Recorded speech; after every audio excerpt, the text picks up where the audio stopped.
விழா நேயர்களுக்கு என் அன்பான வணக்கம். நான் உங்கள் கலாவிசு, புதுச்சேரியில் இருந்து. கோலம் நம் இந்திய பெண்களின் வாழ்க்கையோடு பின்னி பிணைந்த கலையாகும். அதிகாலை நேரம் வீட்டு வாசலில் விளக்கேற்றி வைத்து கோலமிடுவது என்பது அத்தனை அழகானது மட்டுமல்ல, மனதிற்கு நிறைவானதும் கூட. அதிலும் மார்கழி மாதத்தில் எல்லா வீட்டு வாசலிலும் பெண்கள் கோலமிடுவது, பரங்கிப்பூ வைப்பது, பொங்கலன்று வீடு முழுவதும் கோலம் இடுவது என கோலத்துடன் பின்னி பிணைந்தவர்கள் நம் பெண்கள். அதிலும் தமிழக பெண்களையும் கோலத்தையும் பிரிக்கவே இயலாத அளவிற்கு நெருக்கமான பந்தம் இருக்கிறது என்றே சொல்ல வேண்டும். அப்படித்தான் ஆரம்பித்த பயணம் 92 வயதிலும் தொடரும் அதிசயம். குனிந்து இவர் கோலம் போடுவதை பார்க்கையில் ஆச்சரியத்தின் உச்சத்திற்கு நாம் போகிறோம். திரும்பதி வாசவாம்பாள், இவர்களுக்கு வயது 92. கொஞ்சமாய் காது கேட்கவில்லை. அது தவிர வேறு ஏதும் பிரச்சனைகள் இல்லை.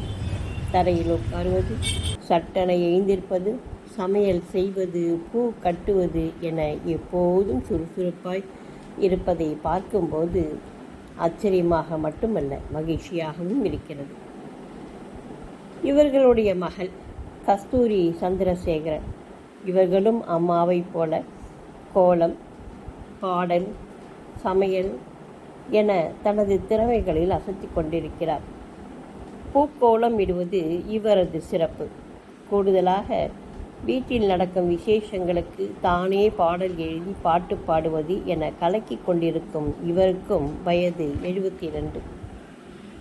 30 வயதிலேயே முதுகு வலி, குனிய முடியலை, நிமிர முடியலை, சோர்வாக இருக்குது, மயக்கமாக இருக்குன்னு புலம்பும் பெண்கள் இவர்களை பார்த்து கொஞ்சம் சுறுசுறுப்பை பெற்றுக்கொள்ள வேண்டும் என்பது எனது ஆசை.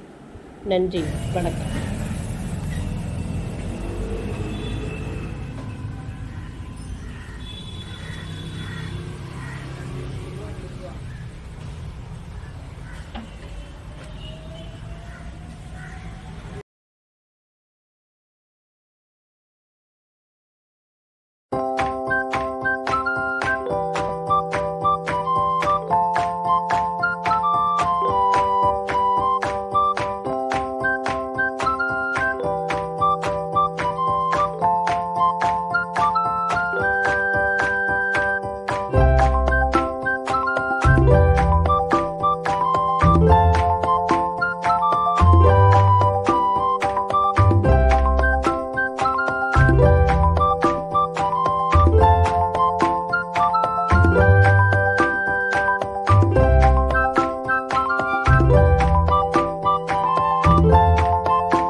ராமனின் கதையே உங்கள் செவி குளிர பாடிடுவோம், கேளுங்கள் இதையே.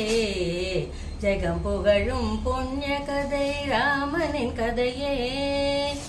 இகவர சுகமெல்லாம் அடைந்திடலாமே, இந்த கதை கேட்கும் எல்லோருமே.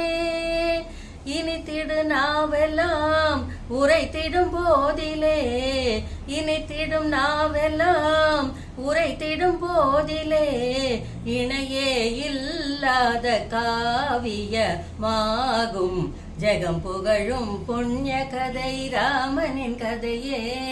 உங்கள் செவி குளிர பாடிடுவோம், கேளுங்கள் இதையே.